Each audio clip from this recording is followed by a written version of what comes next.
Good evening and welcome to the July 13th council meeting. Members of the public have been provided with the following methods to watch and or participate in this open meeting. You can attend in person at the Air Farmers Mutual Community Center, Dumfriesville. You can attend electronically via Zoom to observe the meeting or to speak to an item on the agenda. You can watch the live stream by accessing the meeting on the Township's YouTube page. Submitted written comments to the Clerk's Division have been provided to council members prior to the commencement of the meeting and will form part of the public record. Before we begin, I'd like to take a moment to acknowledge and thank you, everyone, for joining us this meeting. We appreciate your participation. As we come together to serve the community, I ask that we create a welcoming and a positive environment for everyone, which includes respect. That we listen to each other with care. Speak thoughtfully, engage kindly with one another. Kindness, that we treat everyone, council, staff, and the public with respect and understanding. And inclusion, that we embrace diverse perspectives and respect each other's opinions. And sometimes the opinions of others expand our own knowledge, and that's a great advantage. Together, we can make this meeting space one of respect, kindness, and inclusion at the heart of everything we do. Behavior that's disrespectful, disruptive, aggressive, or intimidating will result in those individuals being asked to leave the meeting. I'd now like to call the meeting to order, please. And can I have approval of the agenda, Councilor Ross, please? Moved by myself, seconded by Councilor Tilly, that council adopt the July 13, 2026 council and planning meeting agenda as presented. All those in favor? Carried, thank you.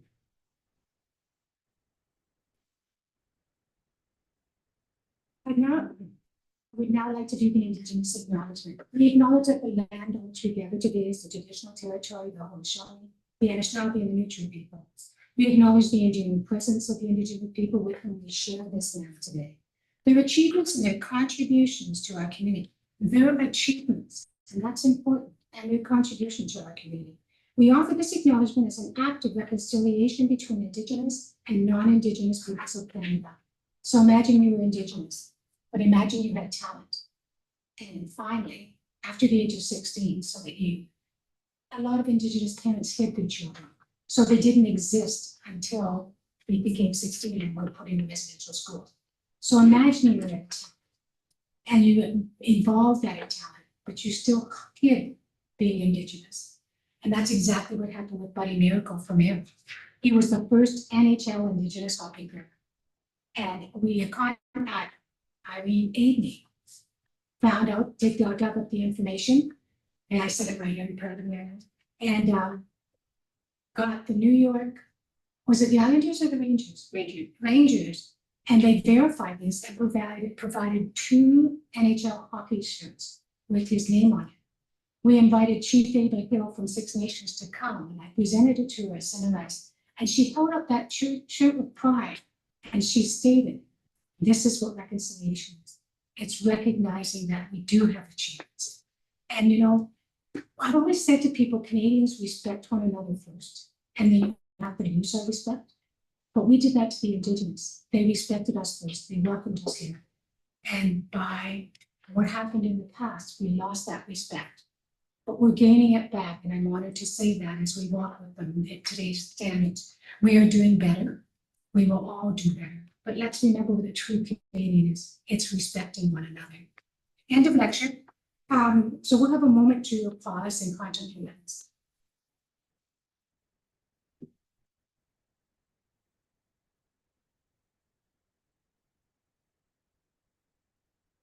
Thank you. Is there any disclosure between pecuniary interest or general national? Councilor Rossman.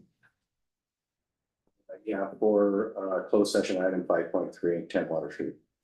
Thank you. Can I have adoption of the minutes, please? That is Councilor Tilly, please. Moved by myself, second by Councilor Williams, that council approves the following meeting minutes. Council meeting minutes dated June 22nd, 2026. Planning public meeting minutes dated June 23rd, 2026. All those in favor? That's carried. Thank you.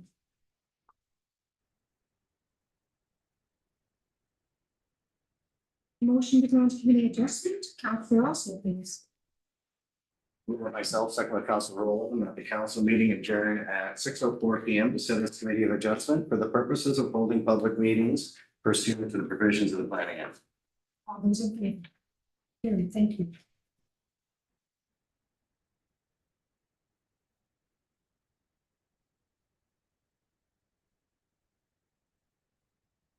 Council, Bowman, please, calling the meeting to order and approval of the agenda. Moved by myself by Councilor Oxford, that committee adopt the July 13th, 2026 Committee of Adjustment agenda as presented. All those in favor? Carried, thank you.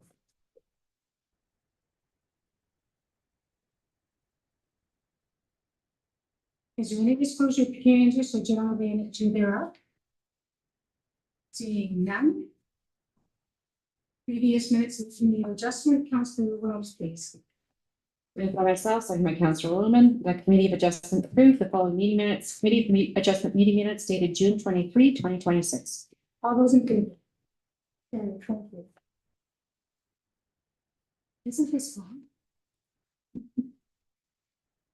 Hearing at 7.5, hearing public meeting minor variance consent application. 7.5.1, report number PD 44/2026 minor variance application for 11 John Street, file number A-08/26. Notice has been given to those in accordance with the planning act. The Secretary Treasurer will keep a record of all persons who provide comments on this application and those who register with the Clerk's Department to request a decision, a notice of decision. Those individuals will be notified of the decision of the convening of future meetings. This application, Brock Planner, Senior Planner, will present this application. Brock, please. Thank you, Madam Mayor. The following presentation has been prepared to present the details regarding minor variance application A0826 for the lands municipally addressed as 11 John Street in Ayr. The purpose of tonight's meeting is to provide an overview of the proposal and to solicit comments from any members of the public and relevant commenting agencies. No decision will be made on the application this evening. All comments received will be returned to staff for consideration in a future recommendation report to the committee. The subject property is municipally addressed as 11 John Street, located on the east side of John Street, south of the intersection of John Street and Church Street, within the urban area of Ayr. The property has an approximate lot area of 613 square meters with a lot frontage of 20.32 meters along John Street.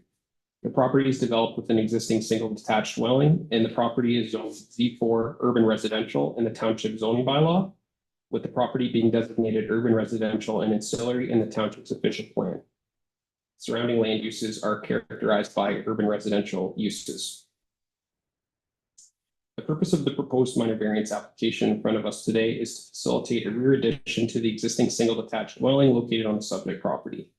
As described in the applicant's submission materials, the addition would extend the existing living room or all-season room, which currently projects approximately 2.3 meters from the dwelling, and extending it by a further 3.8 meters.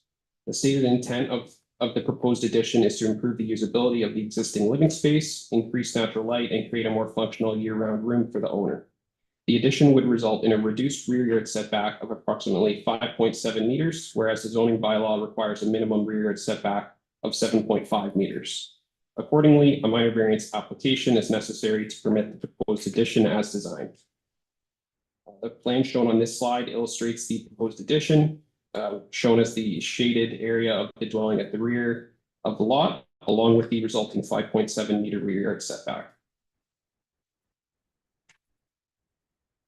Turning now to the specific variance being requested, section 8.3.4 of the zoning bylaw requires a minimum rear yard setback of 7.5 meters for the subject property. The owner is seeking relief from this provision to permit the proposed addition to the existing dwelling to maintain a reduced rear yard setback of approximately 5.7 meters, which is a reduction of approximately 1.8 meters from the zoning bylaws requirement. By a brief overview of correspondence received to date through the public and agency consultation process. With respect to the public correspondence received, as of the date of this meeting, no public correspondence has been received. Any correspondence received following this evening's public meeting will be reviewed by staff and incorporated into a future recommendation report to the committee. Looking at agency correspondence, the Township's Fire Department, the Grand River Conservation Authority, Region of Waterloo, Six Nations of the Grand River, Mississauga of the Credit First Nation, Canada Post, and the Waterloo Catholic District School Board have advised they have no comments or objections. The building department did provide comments noting that the proposed addition must comply with the Ontario Building Code at the time of building permit application. And any additional comments received following this meeting will be forwarded to the applicant and addressed in a future report to the committee. At this time, staff's recommendation is that report number PD 44/2026 be received and that all comments and correspondence be returned to staff for consideration in a future report on the disposition of this matter. In preparing that future recommendation report, staff will be considering the following matters. All comments and correspondence received during the consultation process, whether the proposed variance satisfies the criteria of the 4 tests prescribed by the Planning Act, being whether the variance is minor in nature, whether it is desirable for the appropriate development or use of the land, building, or structure, whether it maintains the general intent and purpose of the township official plan, and whether it maintains the general intent and purpose of the zoning bylaw. Additionally, we will also be looking at whether there are any potential impacts on surrounding properties resulting from the proposed addition. That concludes my presentation for this item. Thank you. Thank you, Brock. I should mention that if whatever items come up tonight, if you want to be updated on what's happening with them, there's a sign-in sheet for each of the applications at the back of the table. So just put your name and information on that. Next is, would the applicant like to say? Okay, any members of the public like to address this issue? Councilors, questions or comments? Seeing none, can I have a motion, please, Councilor Tilly? Moved by myself, second by Councilor Wilms, that report number PD 44/2026 be received, and that all comments and correspondence received through the consultation process be returned to staff for further consideration and a future report to Committee of Adjustment on the disposition of this matter. All those in favor? It's carried, thank you. Next is 7.5.2, report number PD 45/2026, consent application for 1891 Reedsville Road, file number B-04/26. Notice has been given to those in accordance with the Planning Act. The Secretary Treasurer will keep a record of all the persons who provided comments on this application and those who registered with the Clerk's Department to request a notice of decision. These individuals will be notified of their decision on the convening of future meetings on applications. Brock Linklater, Senior Planner, will present this application. Brock, please. Thank you again, Madam Mayor. Following presentation has been prepared to present the details regarding consent application B0426 for the property municipally addressed as 1891 Reedsville Road. The purpose of tonight's meeting is to provide an overview of the consent proposal and to solicit comments from any members of the public and relevant commenting agencies. No decision will be made on the application this evening, with all comments received to be returned to staff for consideration in a future recommendation report to the committee. The subject property is located on the east side of Reedsville Road, approximately 250 meters south of the Reedsville settlement area between Alps Road and Greenfield Road. The property has a lot area of approximately 5.14 hectares with a lot frontage of approximately 108.1 meters along Reedsville Road. The property is developed with an existing single detached dwelling and also contains natural features, including lands associated with a tributary of Cedar Creek and the Roseville Swamp Cedar Creek provincially significant wetland. The key map on the screen provides an aerial view of the subject property. The property is zoned Z1 agriculture in the township's zoning bylaw and is designated rural area and protected countryside on the township's official plan. Surrounding land uses consists of primarily rural residential, agricultural, environmental features, as well as mineral aggregate uses across the road. Consent application B0426 proposes to sever an approximately 0.63 hectare parcel from the subject property to create one new rural residential lot. The proposed severed lot would have an approximate lot area of 0.63 hectares, as noted, a lot frontage of 72.01 meters approximately, and a maximum depth of 112.7 meters.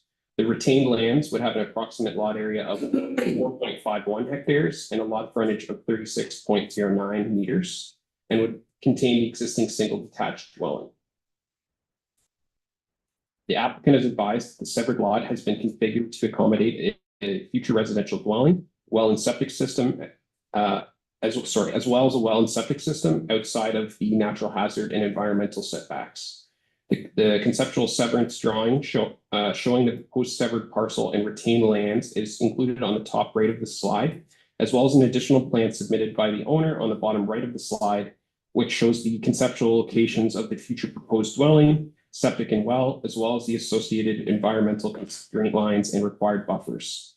As an additional note to the proposal, as the property is located outside of a settlement area, a companion zoning bylaw amendment will be required as a future condition of approval to any provisional consent approval and will be processed as a separate application.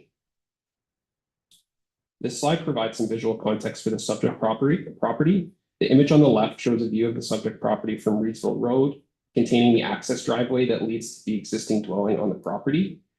This shows the approximate area or frontage of the retained lands. The image on the right shows the frontage of the proposed severed lot area, which is located at the southwest corner of the current property along Reedsville Road. I'll provide a brief overview of the correspondence received to date through the public and agency consultation process. With respect to public correspondence, no correspondence has been received to date through the public circulation process. With respect to agency correspondence, comments received to date include the Township Fire Department has noted that they have no comments on the application. The GRCA has reached out to staff and advised that additional time is required to complete their review due to temporary limited staff availability. And therefore its comments will be provided following this public meeting and incorporated into a future recommendation report. Canada Post has advised that mail delivery will be through an owner-installed and owner-maintained rural mailbox following planning approvals and has no other comments at this time. And the Waterloo Catholic District School Board has provided general comments advising that the education development charges shall be collected prior to issuance of building permit. Any additional comments received will be forwarded to the owner and addressed in a future recommendation report. Some additional agency correspondence. RJ Burnside and Associates, the township's external peer review consultant, completed a peer review of the nitrate impact assessment and water supply potential assessment submitted by the owner and be prepared by Hydrogeology Consulting Services, Inc. And they had the following comments to provide. Specifically that the D54 calculations within the study indicated that the severed lot can accommodate a 3-bedroom dwelling using a conventional septic system. They did request some additional hydrogeological discussion in the report regarding the recommended target aquifer for the proposed new well, including the anticipated well depth. They noted that the existing on-site well is less than 6 meters deep and flowing, and that discussion is needed on whether this aquifer is recommended for the new well or whether a deeper aquifer is available. They also noted that water quality sampling from the new supply well should be completed prior to building permit issuance, just to confirm that the water quality meets the Ontario drinking water quality guidelines. Additionally, Six Nations of the Grand River also noted that they have no objections to the proposed severance, provided that the development is completed in a responsible manner. They also requested environmentally sensitive design measures during the building and dwelling design stage, including tree compensation measures and bird and light friendly design. They also requested a 10-to-1 replacement ratio for trees removed and a 1-to-1 ratio for dead trees or snags. They also requested native and non-invasive landscaping, as well as requesting the opportunity to review plant lists prior to procurement. So at this time, staff is recommending that report number PD 45/2026 be received and that all comments and correspondence received from members of the public and agencies through the court consultation process be returned to staff for future further consideration as part of a future recommendation report to the committee on the disposition of this matter. In preparing a future recommendation report, staff will be considering matters including but not limited to all comments and correspondence received through the consultation process, including the outstanding comments from the Grand River Conservation Authority, consistency with the provincial planning statement and conformity with the regional official plan and township official plan, including policies respecting rural residential lot creation and infill, the suitability of the severed lot for private well and septic servicing, having regard to the nitrate impact assessment and hydrogeological assessment that was reviewed by our peer review consultant, RJ Burnside, the relationship of the proposed lot and development envelope to the Cedar Creek tributary, as well as the Roseville Swamp, Cedar Creek provincially significant wetland and associated setbacks and buffers from that area. Additionally, the presence of the Enbridge pipeline corridor along the south limits of the severed lot and any implications for the future positioning of the residence well, septic system and driveway. And lastly, the establishment of appropriate site-specific zoning for the property and lot standards through the companion zoning bylaw amendment to be submitted separately. That concludes my presentation. Thank you. Thank you, Bob. Would the applicant like to say anything? Any members of the public wish to make any comments on this application? Councilors, any questions? Can I have the motion, please, Councilor Austin? Moved by myself, seconded by Scott Kelly, that report number PD 45-2026 be received, and that all comments and correspondence received through the consultation process be returned to staff for further consideration in a future report. Excuse me, to the Committee of Adjustment on the disposition of this matter. All those in favor? That's pretty, thank you.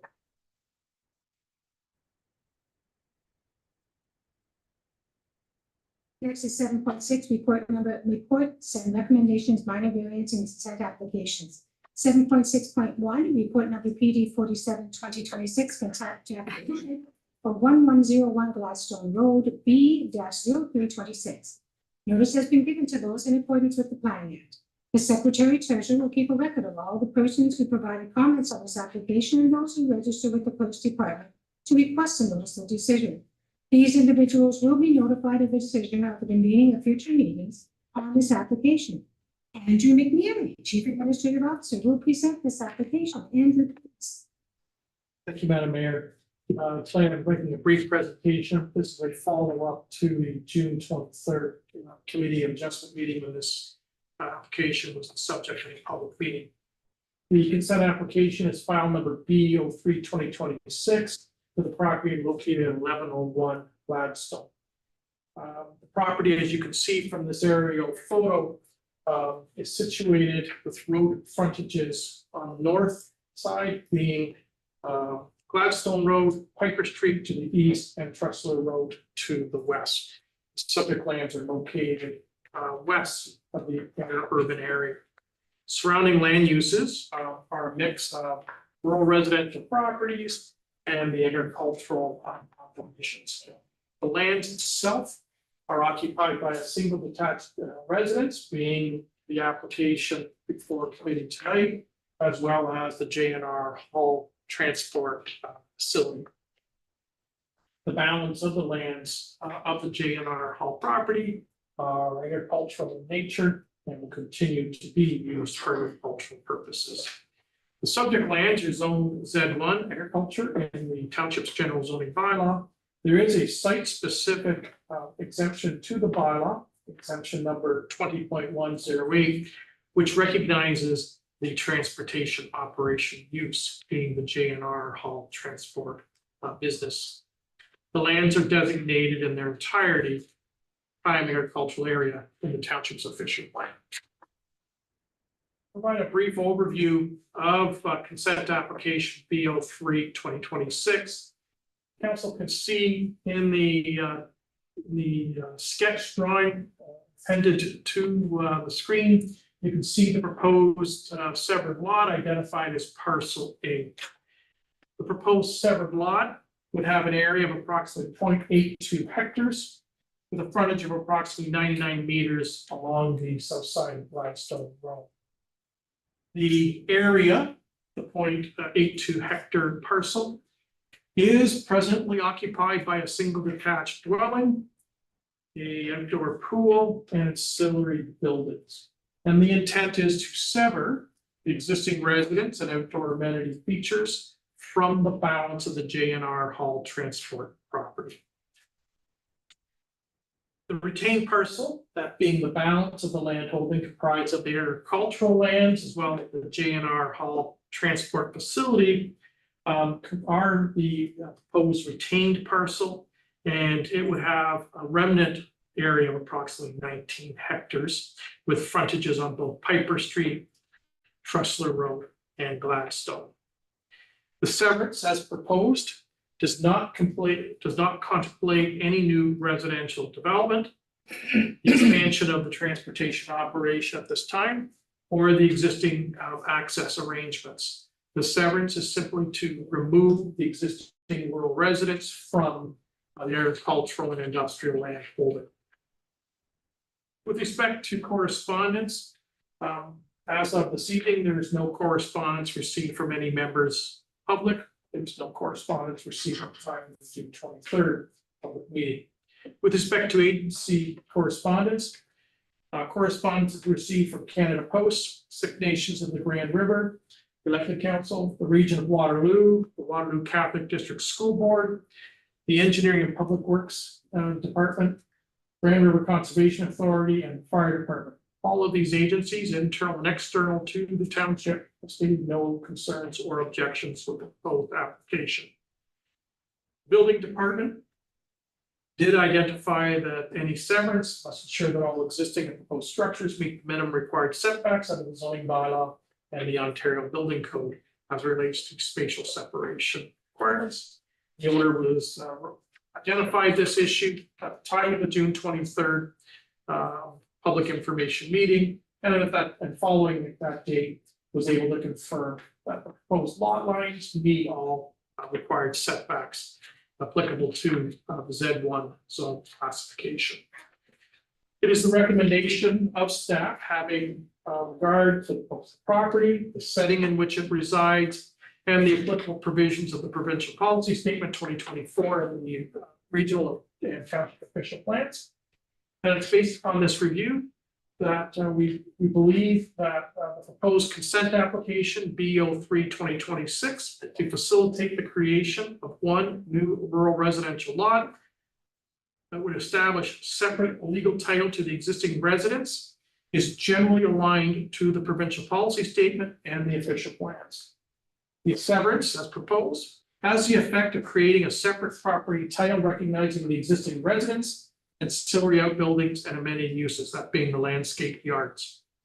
The size of the lot recognizes the existing rural residential uses, and care has been taken by the proponent to ensure that the adjacent agricultural fields on the balance of the property are not further encroached within the context of the proposed lot.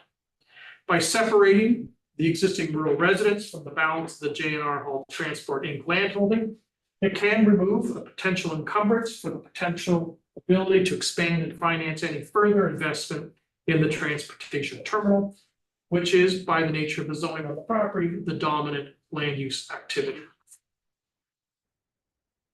Finally, staff wish to recognize that the residence itself and the creation of this lot will not create any new impacts on area agricultural operations. Any impact was realized when the home itself built a decade ago.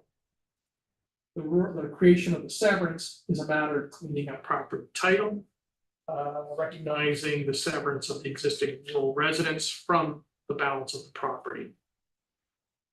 Normally, as a condition to consent, when new residential lots are created, we typically impose a condition that would be applied to secure cash in lieu for the provision of parkland. In this situation, however, the residence does exist, and therefore there are no new demands on parks or park amenities. As such, staff is not recommending a condition to provisional approval for the collection of cash in lieu of a parkland payment.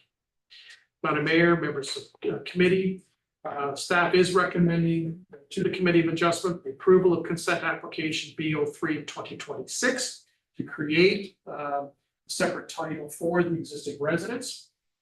And the conditions to approval form part of the recommendation section contained in staff report PD 47-2026.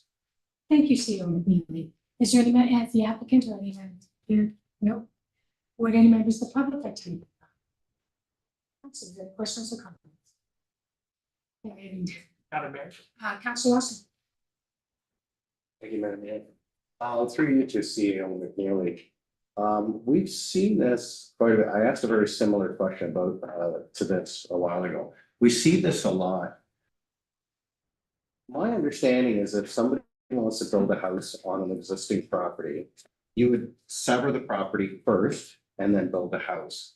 We see it often that properties, they're building houses and then they're severing it later.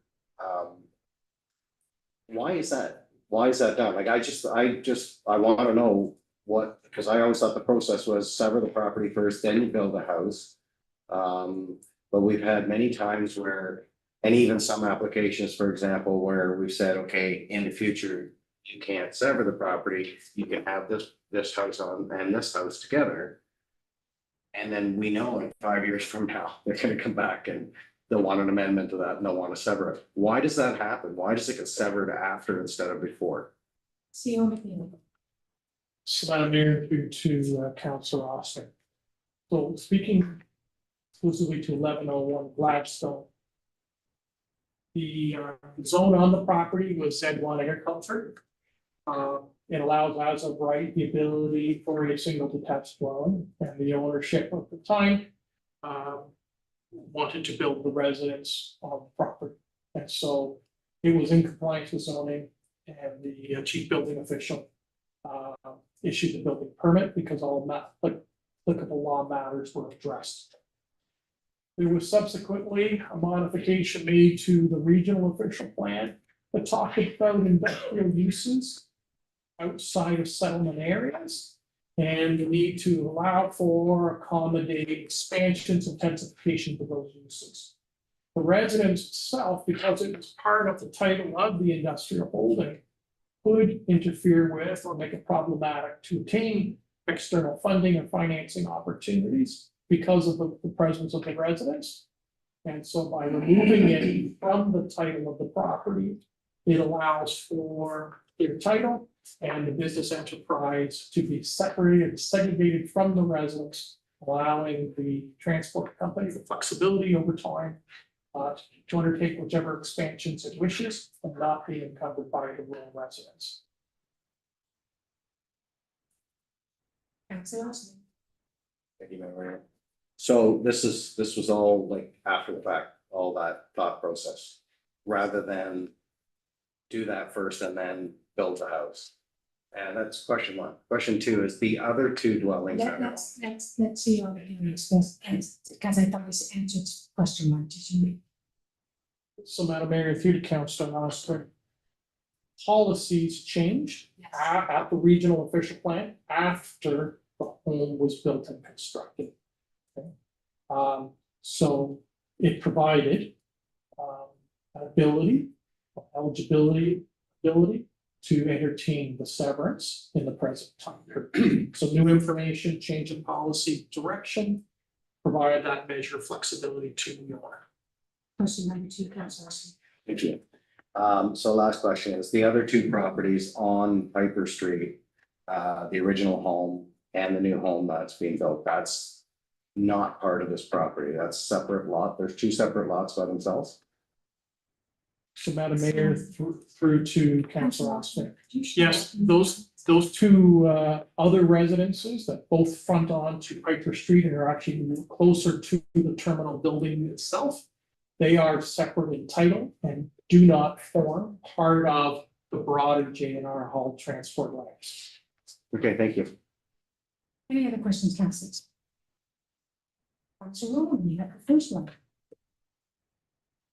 Moved by myself and by Councillor Officer that P report number 47-2026 be received.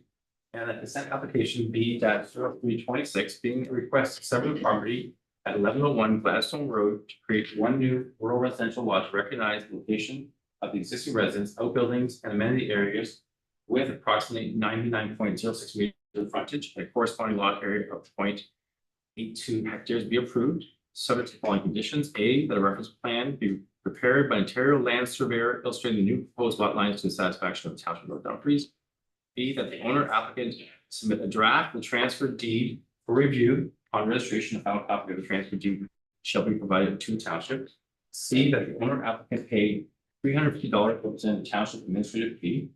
D, that the owner applicant paid a certificate of approval clearance registration fee to the township in the amount of $840. E, that the owner applicant paid outstanding township property taxes in full. F, that the above conditions must be fulfilled, a document for conveyance, the certificate of consent, be completed by the township planning department within 2 years of the date of written decision pursuant to section 5341 of the Planning Act, otherwise the approvals shall lapse. I wasn't here. That's good, thank you. If your application's already come up and you want to sneak out your dog and lap into the won't get offended.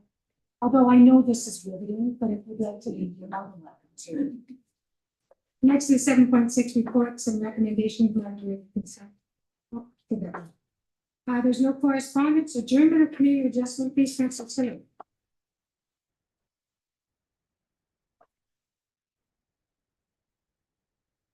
Moved by myself, second by Councilor Roman, that pursuant to the Planning Act, the public meeting of the Committee of Adjustment be adjourned at 6:35 p.m. All those in favor? That's carried, thank you.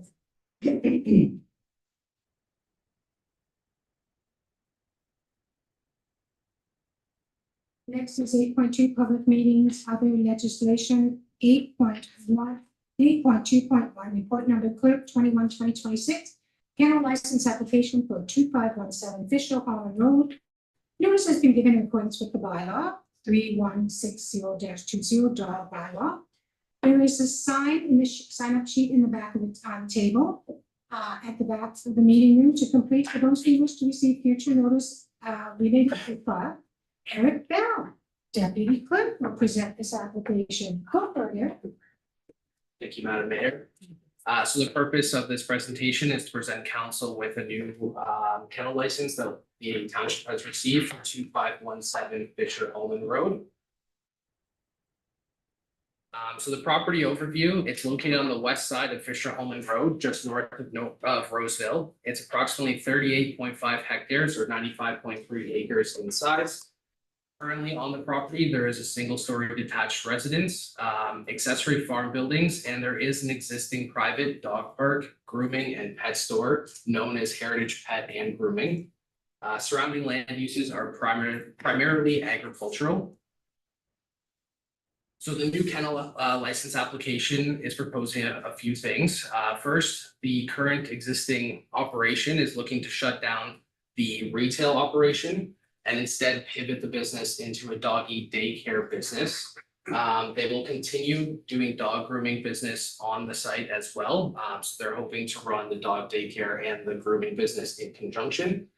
They have proposed a daycare only with no overnight boarding accommodations. And so the hours of operation are Monday to Friday from 9 a.m. till 6 p.m.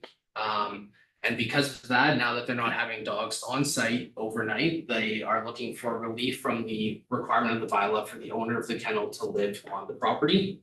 So staff are comfortable with that, with the hours of operation being limited to during the day, that the owner of the kennel does not need to reside on the subject property. So we did circulate all properties within 250 meters of the proposed kennel, and that's in accordance with our bylaw number 3160-26 or 20, sorry, that's a typo. We did receive one concern from a resident regarding potential noise pollution, and they had a concern about dogs being kept there overnight. After speaking with staff and noting that the kennel license is actually contingent on the hours of operation being from 9 a.m. till 6 p.m., that resident was no longer concerned. And so I just thought I'd note that for council's consideration. So the recommendation from staff to council is that the report be received and that the kennel license be issued for 2517 Fisher Holman Road, subject to the following conditions. The first condition is that the kennel shall be limited to dog grooming and daycare operations only. The hours of operation shall be limited to Monday to Friday, 9 a.m. till 6 p.m. And the facility is required to receive a successful inspection from the township's animal control officer, which, as council may recall, is the Humane Kitchener-Waterloo Stratford Humane Society.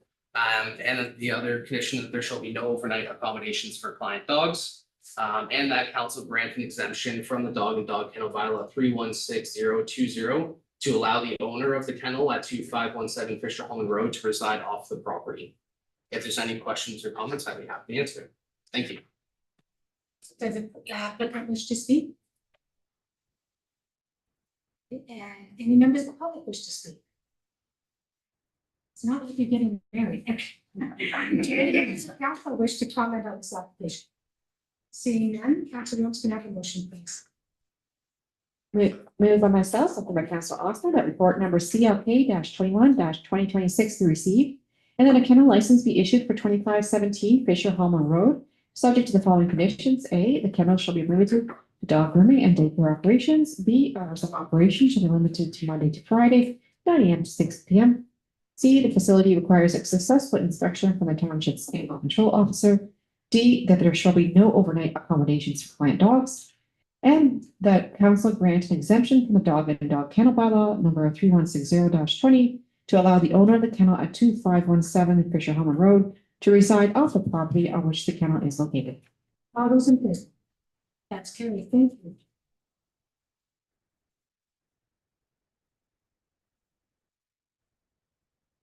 Okay, number 11 is requests of the consent items for separate consideration. Any members of the public, any members of council would like to give anything from the consent application? Okay.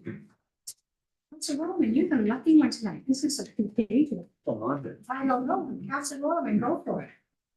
Moved by myself and by Councilor Ossner that the following reports as listed on the July 13th, 2026 consent agenda be received and recommendations contained therein be approved acted on. 12.1.1, report number FD 08-2026, Fire Department Instant Response Summary for May and June 2026. 12.1.2, report number FIN -12-2026, the 2026 Water Renewal Community Foundation Grant Award and Allocation.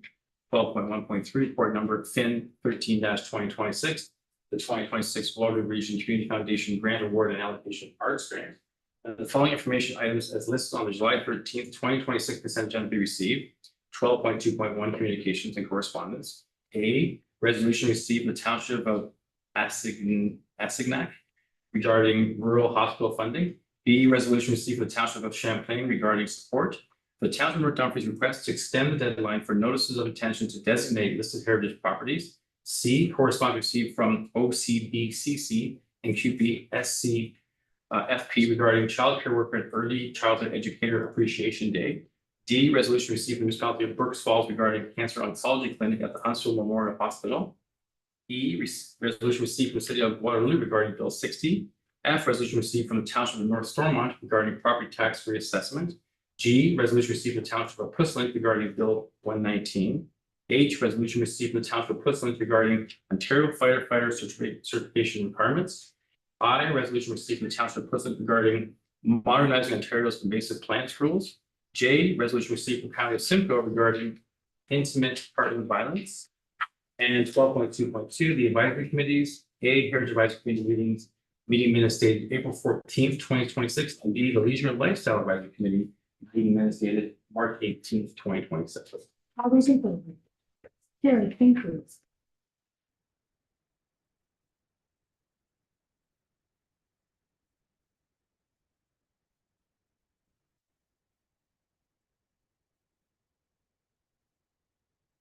Next, 3.2 reports 13.2.1 report number clerk 2026 multi-year accessibility plan. Any questions from the public on the accessibility plan? Any questions from council? Council Rose. Thank you, Madam Mayor.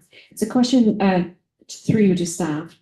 When we're hearing requests for a particular accessibility for our, like maybe like for our public parks or the playground, who do we direct those kind of requests to, or how do people bring those things up? Because sometimes like if somebody's struggling to walk in our playground area has just shavings and they'd like to have a specialized surface, how would that work? How would that request be drafted, and how would we be able to look into that request?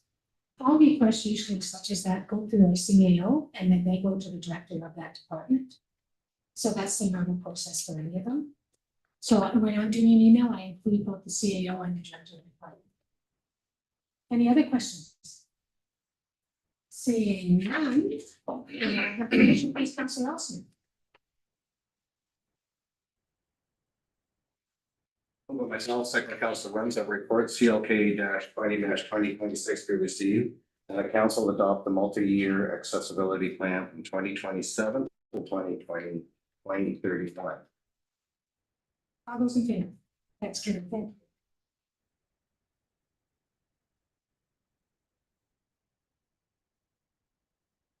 Next, we have 13.2.2, report number PW 14-2026 footbridge road bridge rehabilitation update. Any questions from the public? Yes. Can you come up, give your name, please?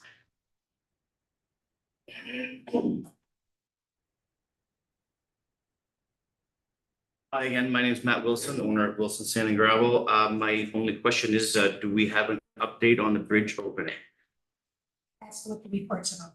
Wonderful, so that's my question, and we'll look forward to the report. Okay, so if we've read the reports, there's two options, option one and option two. Option one extends it to over into 2027. Option two has been a workaround where we extend for 2 weeks out of the normal date, and it would be open in 2026. Comments or questions in regards to the options? Councilor Williams.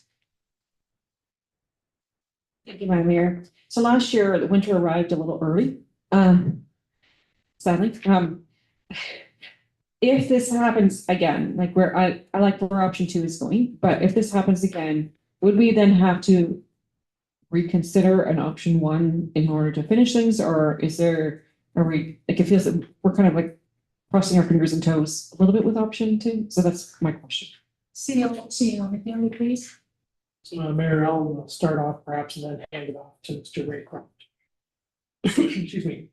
So the contractor has identified that they are confident that by doubling up their forces, including working through the weekends, that they can be completed by November the 13th. That's the statement that Madam Mayor said, that, generally speaking, it's 2 weeks longer than the original project timeline. If winter, cold weather moves in earlier than that timeline, then you would likely see the asphalt paving and the what we call the waterproof membrane will be done in the spring. We would likely be able to have a lane open and do that work on one side and then flip and do the other lane.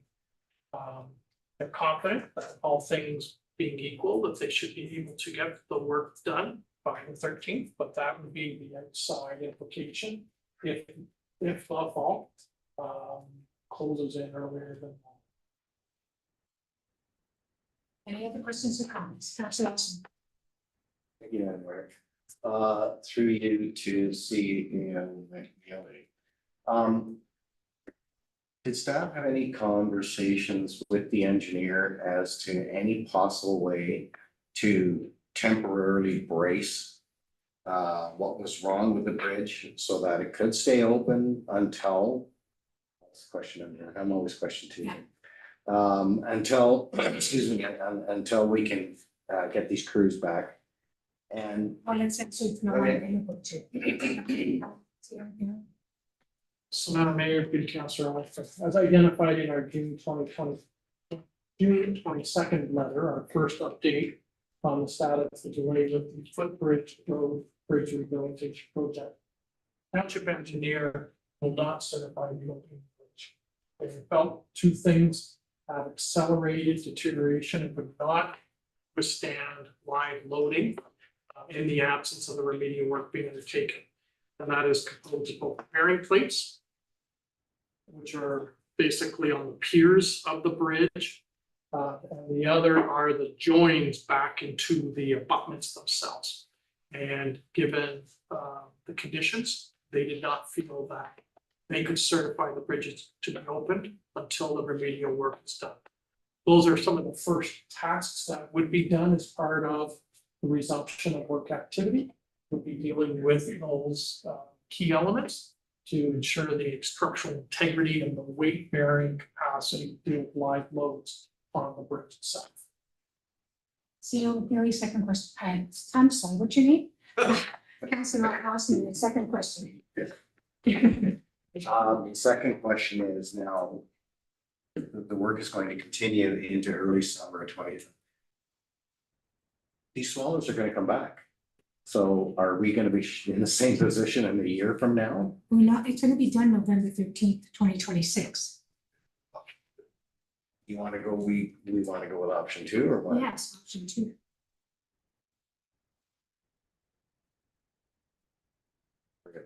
Okay, so any other questions, councillors? Councillor Rose? Councillor Rose? If winter comes early, through you, Madam Mayor, to staff, would we still be able to open the bridge between November and whenever in the spring we have to finish up? CEO McNeely? So Madam Mayor, as we've identified in the report, if council ultimately selects option 2 and we have an early winter, we're not able to lay an asphalt because of colder weather. The bridge would reopen. It would be open for the balance of the fall and the winter season. And then we'd have lane constraints in the spring when we would deal with the water membrane and the asphalt surface for the period of that construction window. Councillor Rose? Thank you, Madam Mayor. I think then my follow-up question to that is, would there be any deterioration to the bridge caused by direct interaction with road salt and stuff like that during the winter when it's kind of exposed and open? CEO McNeely? So Madam Mayor, those critical components which have over the bridge opened in 1971 to date that have deteriorated, not exclusively, but largely attributed to our weather as well as the application of salt. The reality is all of those components will have been replaced, so you'll be dealing with new elements that create the structural integrity and restore the function of the bridge and its ability to carry live loads. So no, they wouldn't be any worse exposed. What we wouldn't have is the new water surface membrane. And with that, the new traveled surface of asphalt on the surface, on the traveled surface like a bridge or the immediate approaches to the bridge itself. No, they would not accelerate into depreciation if we had to, under the worst case scenarios, delay that element to the spring of 27. Councillor Rowland? Thank you, Madam Mayor. My only comment on this is I think we should go with option 2. Even though it's roughly double the price. But with the contingencies, it'll work out, right? But I'm just saying, the public should be aware that this is costing us extra money, but we are committed to getting this bridge open and so that residents can resume. Actually, it's. Yeah, it's, the extra cost is 109, the extra cost is 500. CEO McNeely, is it double the price? So Madam Mayor, Council may recall when we did the project award, we set aside a contingency of $600,000.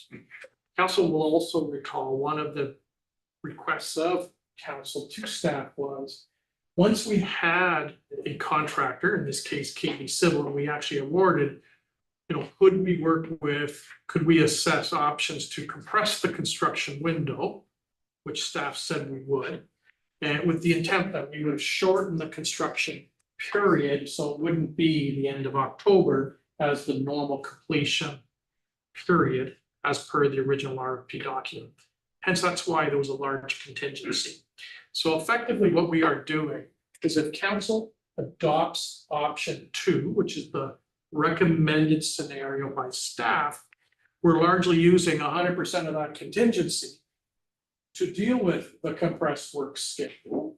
It will take us beyond the October 31st deadline to approximately the 13th of November. And we then have zero contingency. So if anything comes up, we have no freeboard. So what staff is saying is we were underspent on the original budget set out in the capital, the approved 26 capital budget by approximately 90,000. So we've asked to take underspending on other 2026 road projects, so it doesn't have a negative effect either on the 26 budget and or the capital reserves for future use in future years on road projects, and reallocate that to make up the difference. Because we're asking for a new contingency allowance of 225,000. So effectively, what we're asking for is an additional $225,000 above what was originally budgeted.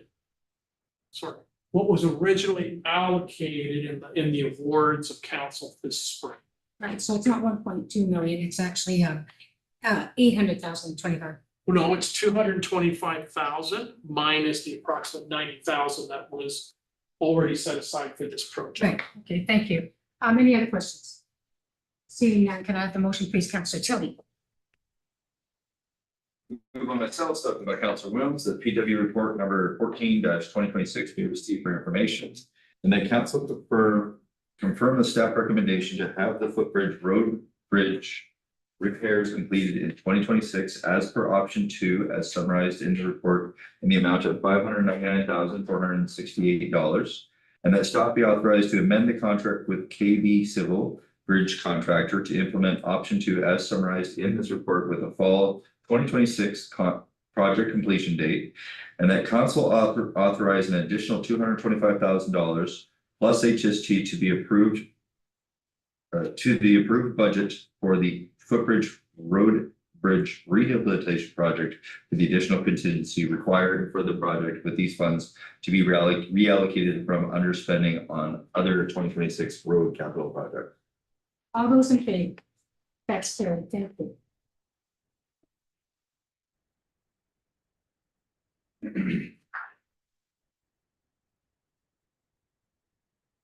Next is 13.2.3, report number PV 42/2026, exemption from site plan control process for the 1817 Bradford Highway 24 SP-03/2026. Any questions from the public? Any questions from members of council? Can I have the motion, please, Councillor Williams? Moved by myself, seconded by Councillor Oster, that PD report number PD-42-2026 be received, and that we approve bylaw number 3657-26, being a bylaw to further amend bylaw number 2105-005, site plan control bylaw, to exempt the lands municipally addressed as 1817 Brantford Highway 24 from the site plan control process for the purpose of permitting interior and exterior renovations to the existing commercial retail building, including facade improvements, roof upgrades, the construction of an accessibility ramp, and the replacement of the existing septic system, and that the exemption be limited to the works generally shown and described in the submission materials for file number SP-03/26, and that any future building expansion, new building, site redesign, or material alteration to parking, access, site circulation, grading, servicing, stormwater management, or other site works may be subject to review under the township site plan control bylaw as may be required. All those in favor? That's carried, thank you.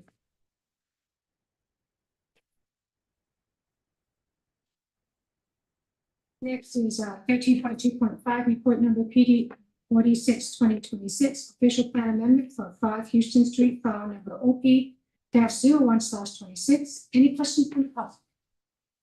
Seeing none. Robert the master applicant and Barry Billings, consultant for the applicant, have registered to attend. Did you wish to speak? Barry is just rejoining. They're both just rejoining. So I'll just wait a sec. Yes. Okay. Thank you.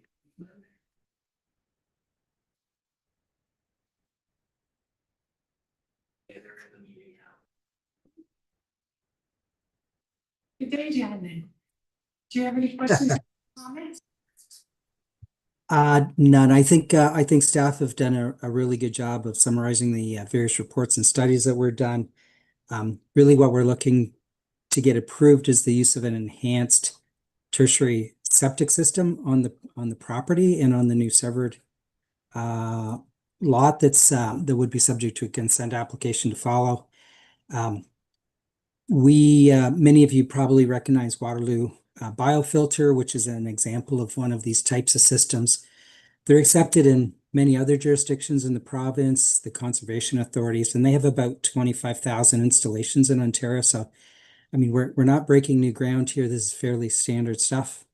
The hydrogeological assessment has confirmed that we can get the nitrate levels below the provincial guidelines with the use of this type of system. Madam Mayor, I think I think that's it for my comments. Thank you. Councilor Bowman. Just a question of clarification. Are we on, are I we on? skipped one. Which one are we on? I skipped one, so we are the Houston one. 13.2. We're on 13.2.5 because I screwed up. So, any questions on that, Councilor Bowman? Any other questions? Councilor Tilly, then Councilor Austin.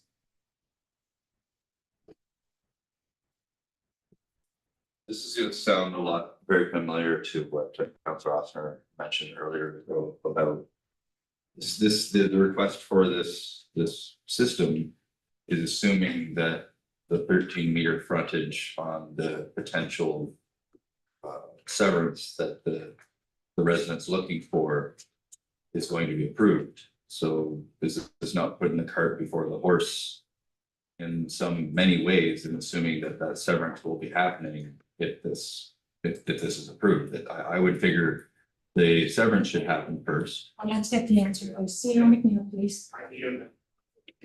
So, Madam Mayor, the severance in its present form cannot be entertained because it would be in conflict with the official plan policies. The official plan by policy to date does not allow for alternative servicing technology. Hence why the owner has applied for an official plan amendment to allow on a site-specific basis this alternative servicing solution being the Waterloo biofilter technology.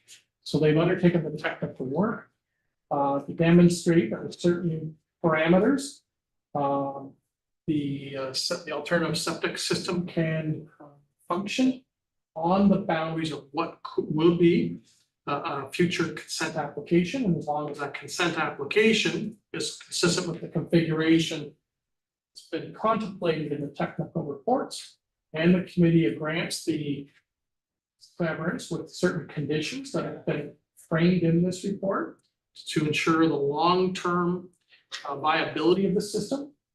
These systems are designed to work, but there's an annual reporting mechanism to ensure that over the life of the system, it continues to perform as designed. And so through the development agreement, through the zoning restrictions, those are the benchmarks to find that the system continues to fulfill the design parameters, which were the basis of this policy document. So it's a chicken and an egg. It's demonstrating the system can work with certain parameters. That's policy change to allow that to be entertained. If council approves the official plan amendment, then it opens the door for the discussion of the consent application. Any other questions, councilors?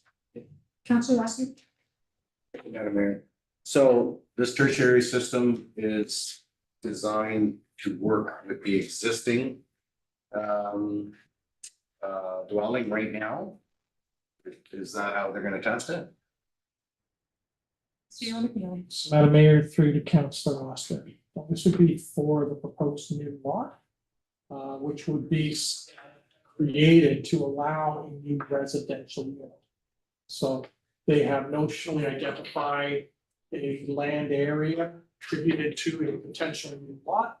There has been technical analysis looking at groundwater, proximity to the surface, soil structure in the area, loading calculations, the dispersal of effluent through treatment of a Waterloo biofilter system, and whether or not it meets provincial requirements that nitrate loading at a notional future property boundary if this was to be created.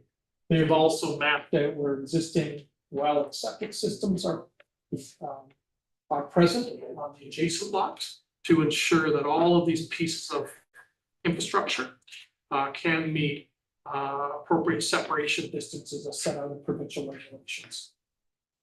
Councilor Austin. So still, my original question is, how are they going to test that this works if it's not used as a dwelling? CEO, you shut up. Thank you. CEO McNeil, please.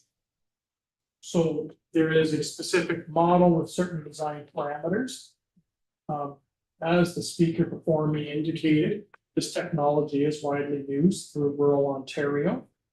It's a very scalable system, from an individual lot up to multi-residential or even commercial type applications. The parameters would be identified in the development agreement, which would be registered on title as a condition to the consent application. And the zoning is put in place to ensure that the intensity of development doesn't change over time without triggering an amendment to the permitted uses or the restrictions placed on certain activities within the boundary of that future lot.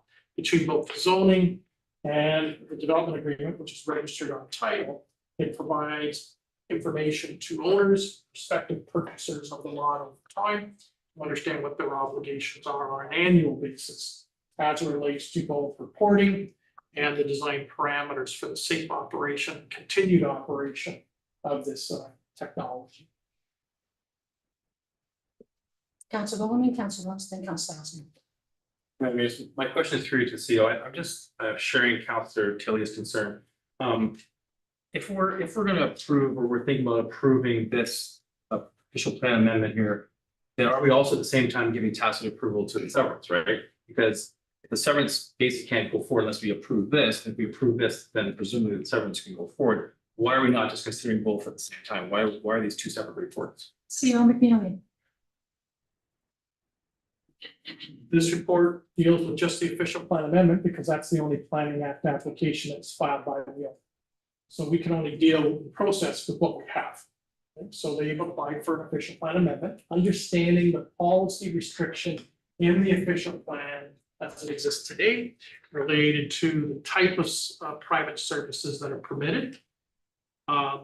They are the completion of those technical reports that have been subject of the peer review by our consultant, R.J. Burnside, have demonstrated that the septic system and the technology we deployed with certain parameters can work and operate at this location.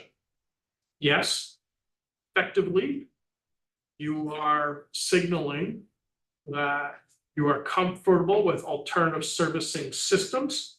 Yes, you are indicating through the adoption of the official plan amendment that smaller lots in this area with these parameters is appropriate.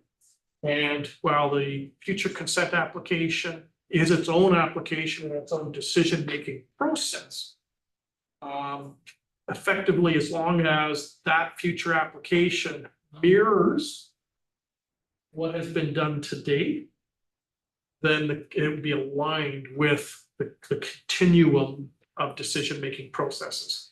You have to also remember, normally council's not the committee of adjustment. And usually council deals with policy, committee of adjustment, lot creation, implements the vision or the framework of policies as identified by council in its planning instruments, such as an official plan. In the township of North Dumfries, council does provide or play the dual role. Council Rose. Thank you, Madam Mayor. My question is, again, related to what Councillor Tilley and what Councillor Woolman is saying. If this were to go through and then we, the final decision about splitting up the severing the property does not, does that mean that this will remain as a continual exception on this property from henceforth? Or is there some way that we should be considering this collapse at some point? Or is this this is where I'm a bit confused as well, if we're signaling something, but is this? I don't know. CEO McNeely.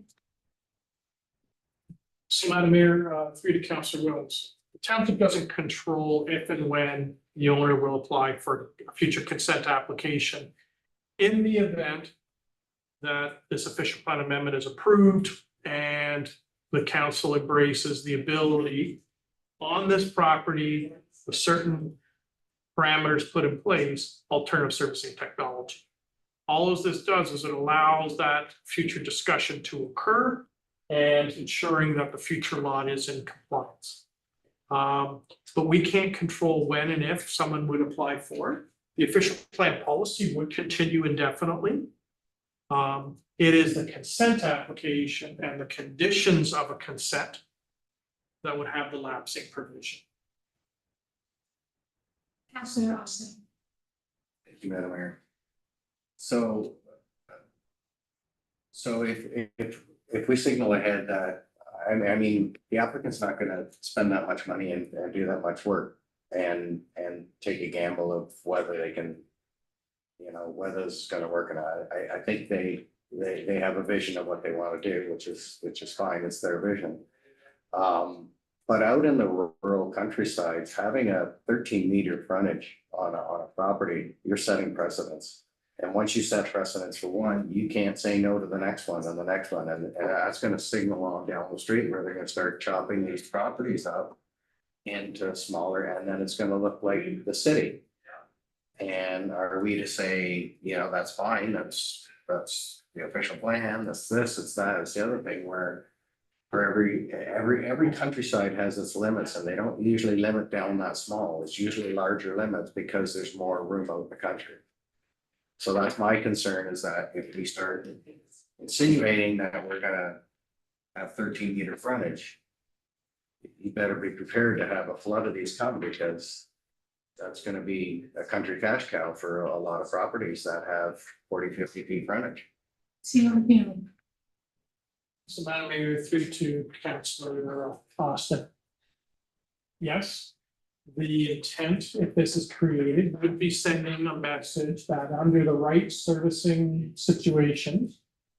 A smaller lot, both by frontage and area, could be entertained. This is a real settlement, it's not the rural countryside. That being said, significant portions of Branchton are serviced by municipal water, private sector, septic systems. Other portions, including this lot and the adjacencies, are serviced by individual well septic systems.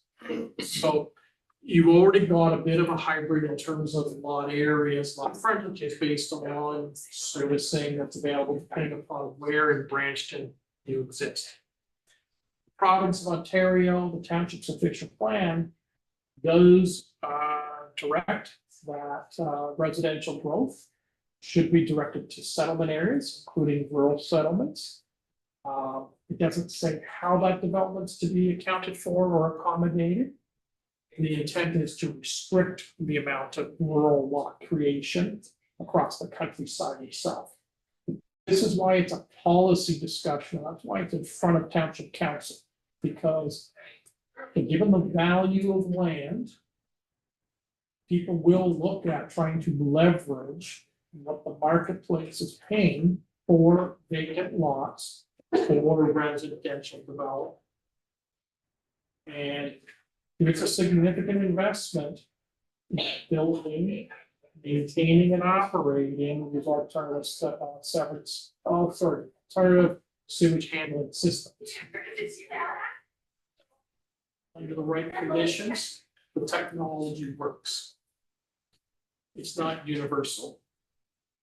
However, it is a philosophical change, and it will open up discussions about similar situations occurring not only in Branchton, but other rural settlement areas where this type of technology might be appropriate on an individual lot basis.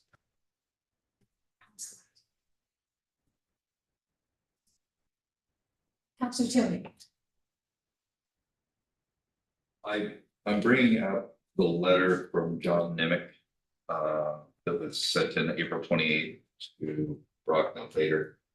And where John says that he had his property, who is a next door neighbor, right next to where the potential new septic system would be installed, is 35 feet from the property line.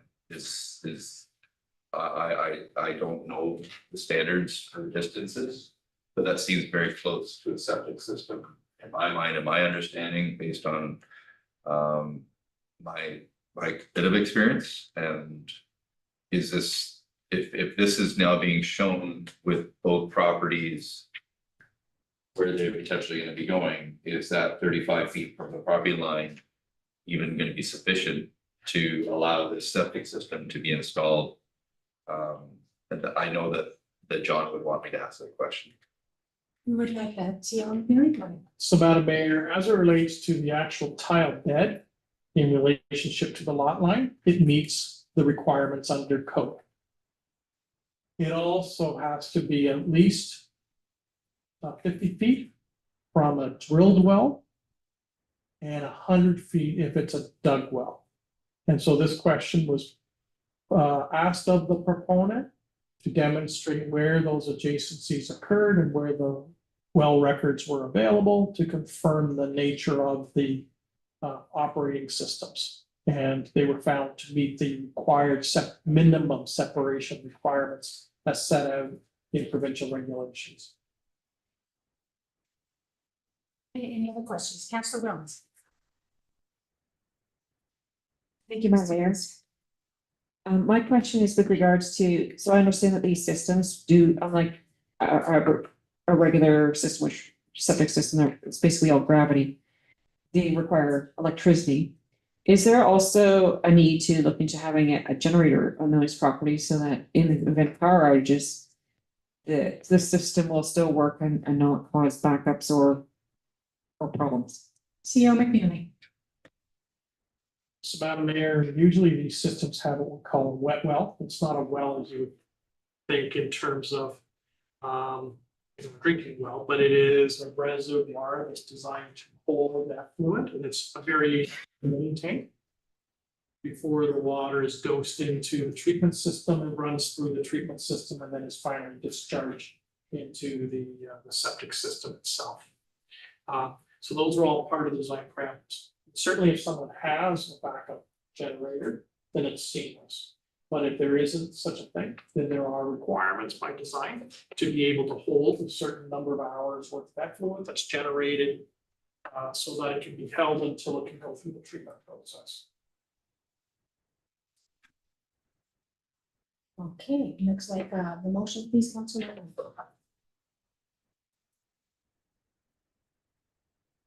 Moved by myself. Second by Councillor Philly, that was report number P 46-2026 be received. And that bylaw number 3661-26 being a bylaw for an amendment to Town of North Dunford official plan, being official plan amendment number 35. To add a site-specific policy permitting the use of enhanced tertiary level 4 wastewater treatment system at 5 Houston Street. Support of future rural residential lot creation as modified by the report be enacted. 3, and that bylaw number 3662-26 being a bylaw for an amendment to the regional official plan as it applies to lands within the township of North Dumfries to add a corresponding site-specific policy for 5 Houston Street as modified by the report be enacted, noting that the following changes to planning responsibilities under the Planning Act, the township is responsible for administering and amending the regional official plan as applies to township lands. 4, and that township council direct that any future consent application to create a new lot in reliance on the site-specific policy be accompanied by or be made subject to a condition of approval requiring a site-specific zoning bylaw amendment that establishes the enhanced tertiary level 4 treatment system. The minimum nitrate removal capability of 75% is a requirement of the permitted residential use lot each lot. 5, and that township council direct an updated hydrological study addressing the well depth, aquifer identification, and water well record items identified by township's peer reviewer, R.J. Burnside, to be required as a submission requirement of the future consent application to the satisfaction of the township and R.J. Burnside. And 6, and the township council satisfy that the requirements for a public meeting in accordance with subsection 1715 of the Planning Act have been met. All those in favor? Opposed? Motion's failed. Okay, next is, I'm sorry, we have to go to 13.2.4. Report number PD 43-2026 exemption from the site plan control process for 4292 Cedar Creek Road. Any questions from the panel? Any questions from council? Yeah, motion please, Councilor Austin.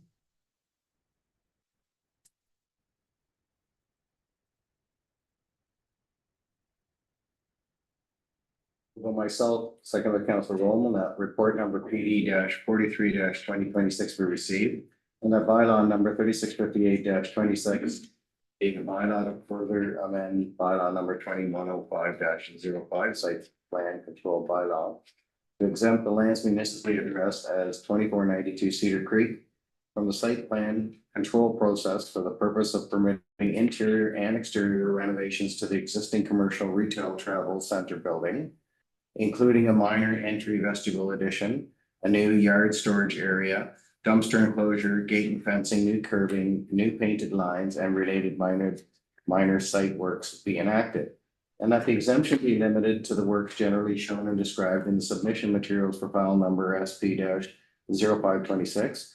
And that any future building expansion, new building site redesign, or material alteration to parking, access, site circulation, grading, servicing, stormwater management, outdoor storage, or other site works may be subject to review under the township site plan control bylaw as may be required.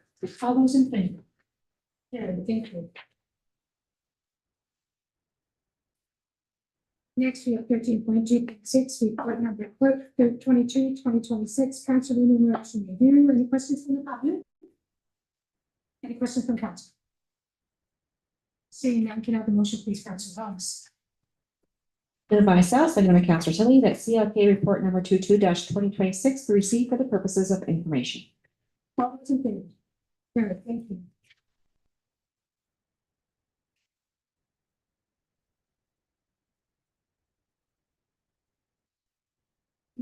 Next is 13.2.7, report number REC 11/2026, request to retain consulting services, community consultation and engagement, Air Community Center, redevelopment / adaptive reuse assessment. Any questions from the public? Any questions from council? Mr. Rose. Thank you, Madam Mayor. My question is through you to staff. So this facility has been used, is mixed purpose right now with sports and other cultural activities. Would the feasibility study continue to look into like a mixed uses options, and particularly maybe a museum of sorts? I know that's something like more from a heritage perspective. Thank you. Kelly, would you like to take it? Go ahead. Yeah. All right, CEO McNeely. You two decide. For you, Madam Mayor, to Councillor Wilms. The intention of this study and this report is to look at all those options and to be able to use the services of a consultant that would allow us to provide some breadth and depth to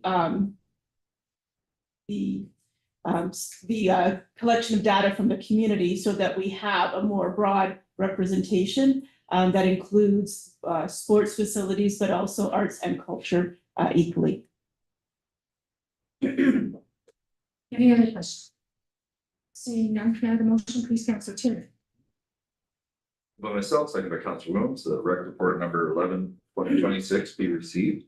And that council authorize staff to proceed with the procurement of a qualified firm to complete an adaptive reuse assessment for the Air Community Center, including facility feasibility analysis, community and stakeholder consultation engagement, and a service delivery review, along with recommendations to inform future design of the interior programming area of the building. And that council approve an amendment to the 2026 capital budget in the amount of $75,000 plus HST for the completion of the assessment and related consulting services. And that the treasurer be authorized to fund the 2026 capital budget variance of $75,000 plus HST from the Grand Bridge Energy Reserve account. All those in favor? It's carried, thank you.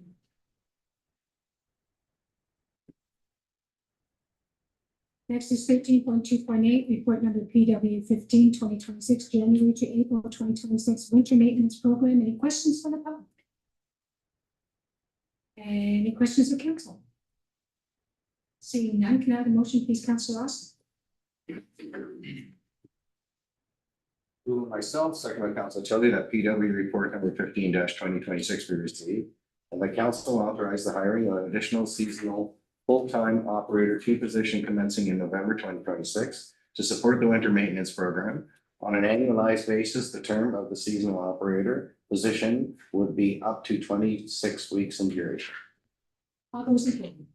Carried, thank you.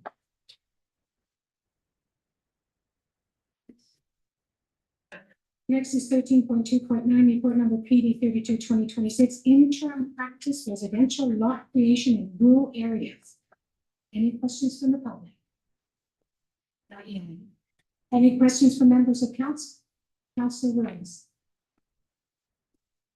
Thank you, Madam Mayor. Through you to staff, I was just struggle a little bit with this report, and I was wondering if they could give some concrete examples on what specifically has been coming up lately that drove the need for this interim practice. Thank you. CO McKinney. So, Madam Mayor, I mentioned in the context of Five Houston, that people are realizing the equity of their properties.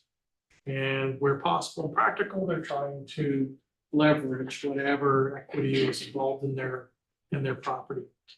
Province, in the creation of the new provincial planning statement released in October 2024, allowed as of right the ability to entertain rural lot creation for residential purposes. It never identified how many lots, what kind of lot creation that was, or the like. It just said residential lot creation.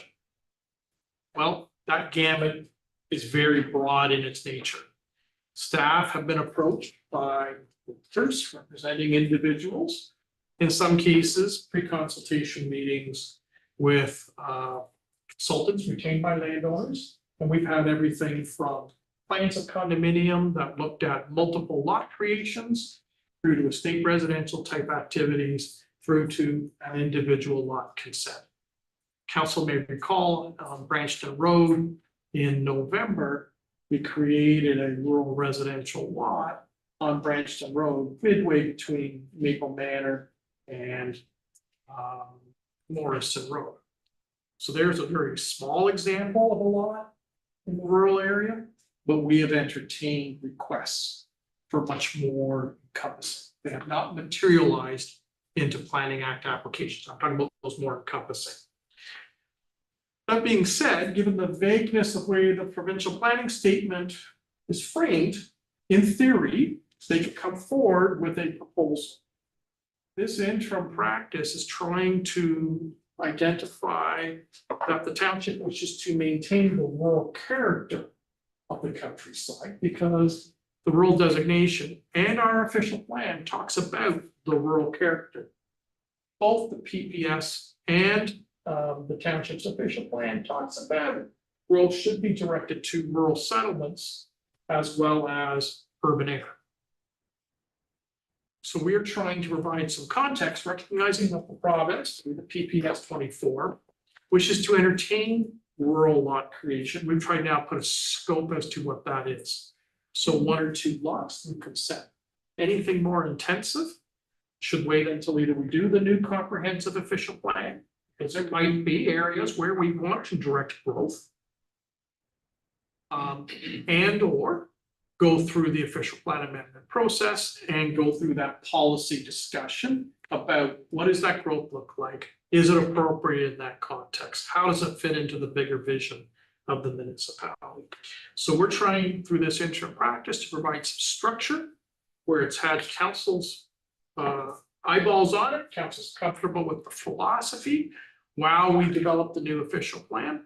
It allows us to be consistent and transparent when we then meet with individuals as to how we would judge an application, and when a report, public meeting or a recommendation report on a Planning Act application comes forward, it would be in line with not only the PPS, but also this interim practice. Any other questions? Seeing none, can I have a motion, please, Councilor Bowman? Moved by myself, and by Councilor Williams, that report number 32/2026 be received. And that council endorse the attached interim practice residential lot creation in rural areas to guide staff in review of development applications of residential lot creation in land designated rural area. And that this interim practice shall lapse and be rescinded upon approval of a new township official plan. All those in favor? Thank you.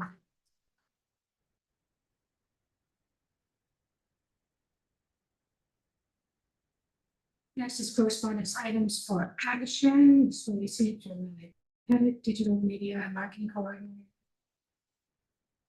Okay, any questions or comments? Councillor Williams. Thank you, Madam Mayor. I was just really hoping that we could make use of our partners in this area already with Langs and the Cambridge Food Bank. This sounds fantastic. So it's really cool to see this. Councillor Austin. Thank you, Mayor. I think it's a wonderful offer. It's great that the businesses in our community are willing to step up and help our community directly rather than go on a broad range. Recognizing that in the local immediate area, there is a need for that. I don't think the way to do it is to try and put any boxes or cabinets or something in any public areas, because you're, number one, you don't know what's gonna happen to the food, animals, kids, like just people wanting to play with things and stuff. The recent things that have happened with vandalism, et cetera. But I'm just wondering if, along the lines of Councillor Wells, if we could maybe direct them to, Knox Church, Christ Church, local church groups or local groups to see if they can come up with some sort of idea. I understand they want to have a system that might be a little less embarrassing for some people. But I think that might be a better route to discussions, and I hope that works for them. So I think it's a very kind gesture. Councillor Norman. Madam Mayor, I was approached by a different group in town that also wanted something similar. And they're not affiliated with the food bank or Neighbors Helping Neighbors or anything like that. So I'm just wondering, whichever staff will be looking into this, if I could forward that information to that staff as well, so maybe all three of them can coordinate together. Yeah, there's several individual groups that are doing food type things. What's the one, the family one? What's it called? No, the one that I'm from. Neighbors Help. No, they're not Neighbors Helping Neighbors, the other one. Takes a village. No, not the one in town here. And they're doing it basically on their homes. Takes a village. Takes a village, yes, and then we've got other ones doing it. It would have to be monitored. It would have to be watched so that we don't get vandals or we don't get a mess around the places. It's a little bit more intense than just having a good heart and wanting to do something. So finding a place that's secure, that people are actually there monitoring it when it's happening. So I Councillor Tilly. Just in your speech, Madam Mayor, it stokes something up in me, and it looks like potentially Ella's actually here. So I just thought, in her, so I thought maybe I could ask the question, and that is one of the things we could put some sort of security level up, but ultimately the person or the company that's doing that work would ultimately have to deal, as well as our staff would have to deal with anything that comes from it if it is in the public space. But would the replacement or is it understood that there possibly could be that damage? And I'm not saying that what Councillor Osmer isn't right, that it would be better to be placed in somewhere like that. But I think I don't even know who said it, Councillor Osmer, that being in a discrete location, it may take away some of that feeling. Stigmatism. That's correct, the word, thank you, of being able to grab something when it's necessary. I don't know, and then everybody would feel comfortable doing it in a public place, but in a place that's a little less monitored, but is monitored slightly, maybe that is a place that they might grab it. And it is a very tight community here, and people do know, so I'm just throwing up there, if it did get, say, completely emptied or just vandalized by people who just don't know any better sometimes, that if that would be something that they've taken into consideration as well. I was gonna ask for you to, Ella, if that's, and it just might stoke more conversation later. That's why I brought it up. Yes, it's a nice idea, and we should have more look to it. so that we could really look at something that was sort of a little more structured. And years ago, people in town who said they didn't want to get anything from the town, they go to the food bank in Cambridge because they're more anonymous. And several people go to Cambridge for their food bank, because they don't want to be seen going into the Bureau of the Earth for that. So, why don't we thank you, Ellen, and allow you to come back if for something with a little more meat. If you can think of that and reach out to other areas, talk to It Takes a Village. Okay. Because it takes a village and neighbors helping neighbors and boards like, they don't work together. They each have built sort of a separate empire. So, what you're saying is to be more inclusive of everyone. Did you have any comments here on the board? So, Madam Mayor, the town of Ajax launched a program about a year ago with loosely defined community interests, including the private sector. And it's now into its second year of operation. What staff have suggested to council in the framing of the resolution is that we can act as a facilitator and work with Priority and Elliot to talk about, what does this look like? What are appropriate sites or mechanisms? But to Councillor Rowland's perspective, it's already been discussed by another group. So rather than dealing with these things as one-offs, let's figure out what are, I use the word non-traditional means of providing access to food. What kind of food are we talking about? Perishable versus non-perishable. Because that dictates to some extent how this would be set up. And come back to council with a future report after we've had that opportunity to canvass some groups, including Elliott Priority, and try and provide some context. And there might be some lessons learned out of what the town of Ajax did in the 24-25 time period. So we're not closing the door, we're opening it for discussion and working with staff, and that's exactly what the motion says. So, Council Williams, would you read the motion, please? Moved by myself, seconded by Councillor Rowland, that the email correspondence from Ellen Petit, Digital Media and Marketing Coordinator with Priority Heating, Cooling and Plumbing dated June 4, 2026 be received. And that staff work with Ms. Petit on potential locations, framework agreement, and similar instruments necessary to support the potential community food pantry, and that staff return to a future council meeting with a follow-up report on this matter for review and consideration. All those in favor? Good, thank you. Thank you, Aaron. Thank you.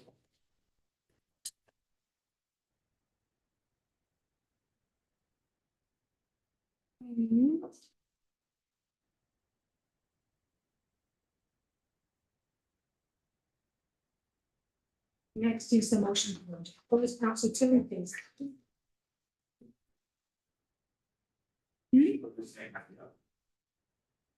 Say hi to you afterwards. Oh, hi to me. Oh, how nice. Okay, motion to go into close, please. Moved by myself, second by Councillor Oster, that council moved in closed meeting session at 7:38 PM pursuant to the Municipal Act Section S 2392 to discuss LGL report number 04/2026, litigation or potential litigation, including matters before administrative tribunals affecting the municipality or local board, and advice that is subject to solicitor client privilege, including communications necessary for that purpose, Municipal Act S2392 E and F. CA report number 23-2026, the security property of municipal or local board, Municipal Act S23-2A. CA report number 24-26, the security property of the municipal or local board, proposed or pending acquisition of disposition of land by a municipality or local board, Municipal Act S2392A and C. CA report number 25-2026. Labor relations or employee negotiation, Municipal Act S2392D. CA report number 26/2026, personal matters about identifiable individual, including municipal or local board employees, and labor relations or employee negotiation, Municipal Act S2392B and D. All those in favor? All right, we'll take a 2-minute break.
Convening in session.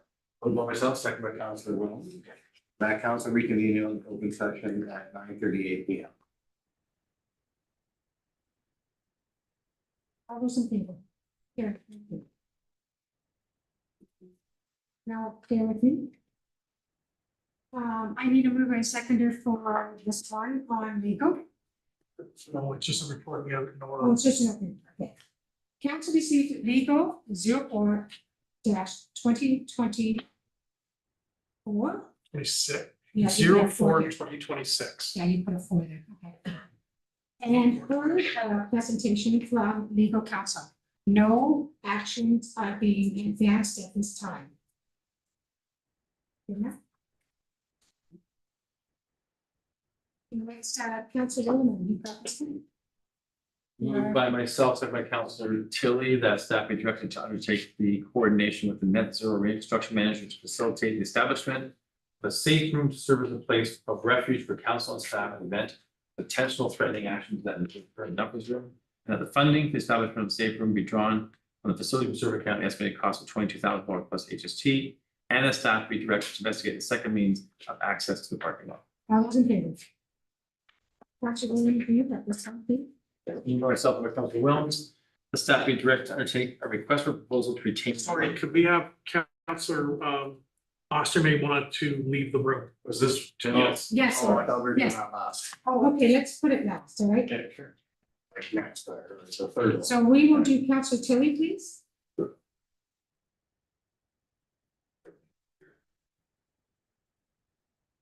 It's okay, it's the one in the. Yep, moved by myself, second by Councilor Oster, that the chief administrative officer is authorized to hire a temporary contract operator to personnel for the public works division for a time period of up to a maximum of 17 weeks with a date extending no later than November 6, 2026. All those in favor? Carried, thank you. Have a good night. No, we got now one on the treasurer. Well, where's that one? Where's that one?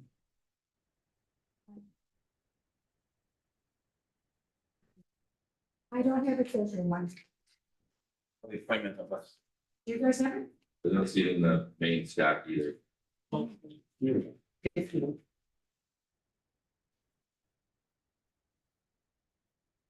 So this is the one where we're going to appoint Yes. the two counselors to work on a panel with senior staff to conduct the second interview and to make a recommendation to the CAO on the hiring of a future treasurer.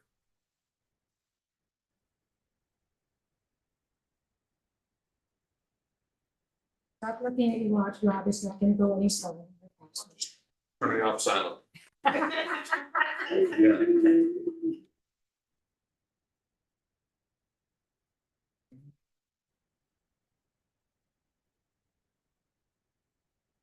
So if we have a safety room, it's gonna be closed, we could go in the safety room instead of going outside.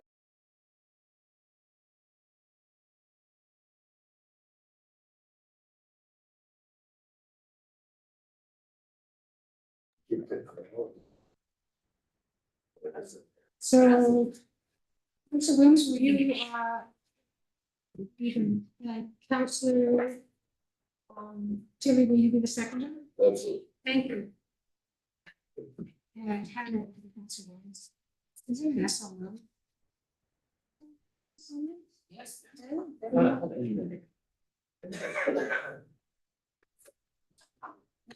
By myself, second by Councilor Tilly, that council appoint Councilor Willoughby and Councilor Wills to work with the senior staff and preferred candidate on the interview panel to select a new treasurer, director of corporate services. All those in favor? Here, thank you. Goodbye. Have a good night. Ready? Sleep well.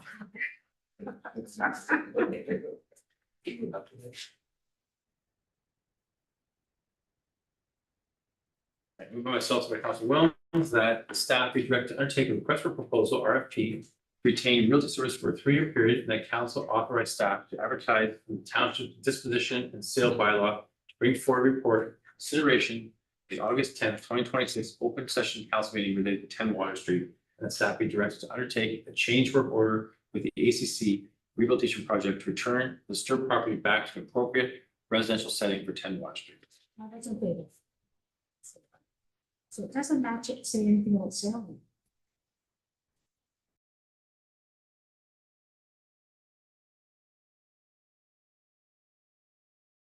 Well, is that fun with that? Moved by myself, seconded by Councilor Rowland, that the following bylaws be read a first and second time. Bylaw number 3657 26, the bylaw to accept plans within the municipality for site plan control. 1817 Brantford Highway 24. Bylaw number 3658 26, being a bylaw to exempt lands within the municipality from site plan control, 2492 Cedar Creek Road. Bylaw number 3659 26, being a bylaw to appoint municipal law enforcement officer, bylaw enforcement officer, and property standards officer, Chris DeWar, for the township of North Dumfries.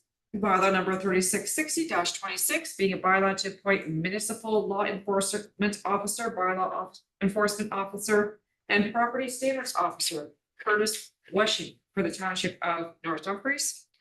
Bylaw number 3663 26, being a bylaw to establish and lay out a highway within the township of North Dumfries.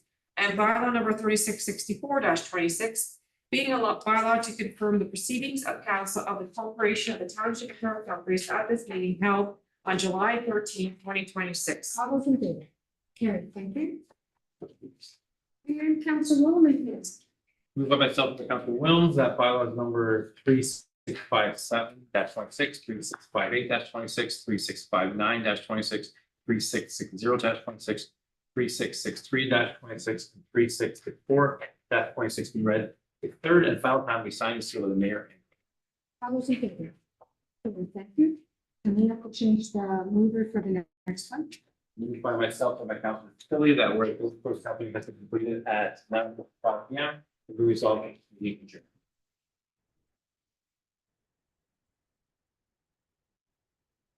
All those in favor? Thank you.